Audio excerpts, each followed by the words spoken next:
Note বাতিলের ঘোষণার সময় কেন্দ্র বলেছিল জাল নোট ও কালো টাকার কারবার রুখতেই এই সিদ্ধান্ত। তারপর বাতিল হয়েছে 500, 1000-এর নোট।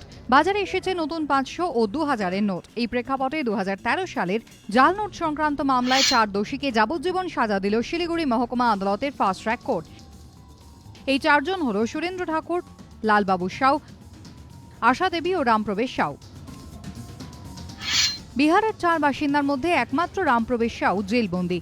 ইতিমধ্যেই মৃত্যু হয়েছে আশা দেবীর, আর বাকি 2 জন এখনো পলাতক।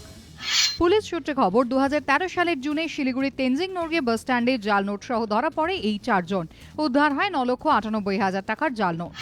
শুরু হয় মামলা। যদিও কিছুদিনের মধ্যে জামিন পেয়ে যায় 4 জনই। পরে ফের গ্রেফতার করা হয় বিহারের বাসিন্দা রামপ্রবেশ সাউকে।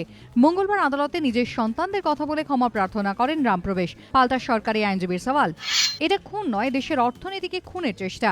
এই অপরাধে ভারতীয় অর্থনীতি ক্ষতবিক্ষত হয়েছে। নোট বাতিলের জেরে এখন তা হাড়ে হাড়ে টের পাচ্ছি।